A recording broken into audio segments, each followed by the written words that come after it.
TV20 Kannada ವಾಹಿನಿಗೆ ಸ್ವಾಗತ.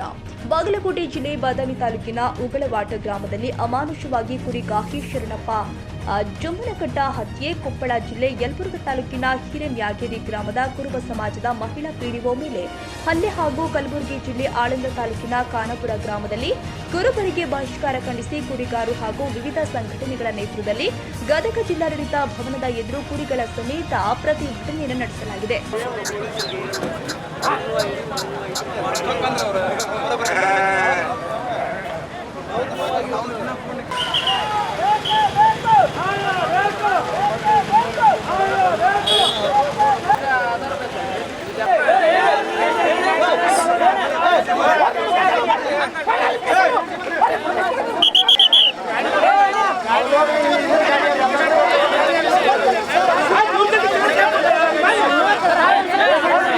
ಕುರಿಗಳನ್ನ ರಸ್ತೆಯಲ್ಲಿ ನಿಲ್ಲಿಸಿ ರಸ್ತೆ ಬಂದ್ ಮಾಡಲಾಗಿತ್ತು. ಇದರಿಂದಾಗಿ ಕೆಲ ಕಾಲ ವಾಹನಗಳು ಸಾಲುಗಟ್ಟಿ ನಿಂತಿದ್ರಿಂದ ಫುಲ್ ಟ್ರಾಫಿಕ್ ಜಾಮ್ ಆಗಿತ್ತು.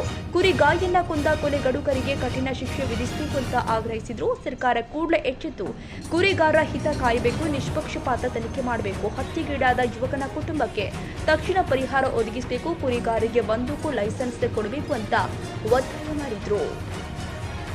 ಕನ್ನಡಿಗರ ಮೆಚ್ಚಿನ ನಿಮ್ಮ TV20 ಕನ್ನಡ ವಾಹಿನಿ ಇದೀಗ ಟಿವಿಯಲ್ಲಿ ಲಭ್ಯ. ಕರ್ನಾಟಕ ಮತ್ತು ದೇಶ ವಿದೇಶದ 360 ಡಿಗ್ರಿ ಸುದ್ದಿ ವಿವರವನ್ನ ಪಡೆಯುವುದಕ್ಕೆ TV20 ವಾಹಿನಿಯನ್ನು ಲೈಕ್ ಮಾಡಿ, ವಿಡಿಯೋಗಳನ್ನು ಶೇರ್ ಮಾಡಿ, ಕಮೆಂಟ್ ಮಾಡಿ, ಸಬ್ಸ್ಕ್ರೈಬ್ ಮಾಡಿ. HCN ಕೇಬಲ್ 842 ನಂಬರ್ನಲ್ಲಿ ಹುಕ್ಕೇರಿ ತಾಲೂಕು ಹಾಗೂ ಸಂಕೇಶ್ವರದ ಸುತ್ತಮುತ್ತಲಿನ ಹಳ್ಳಿಗಳಲ್ಲಿ ಲಭ್ಯ. PCN ಕೇಬಲ್ 129 ನಂಬರ್ನಲ್ಲಿ ಹಾರುಗೆರೆ ಸುತ್ತಮುತ್ತಲಿನ ಹಳ್ಳಿಗಳಲ್ಲಿ ಲಭ್ಯ. ರಾಯಬಾಗ್ ಡಿಜಿಟಲ್ ಚಾನೆಲ್ ಕೇಬಲ್ 80ನೇ ನಂಬರ್ನಲ್ಲಿ ರಾಯಬಾಗ ತಾಲೂಕಿನ ಸುತ್ತಮುತ್ತಲಿನ ಹಳ್ಳಿಗಳಲ್ಲಿ ಲಭ್ಯ.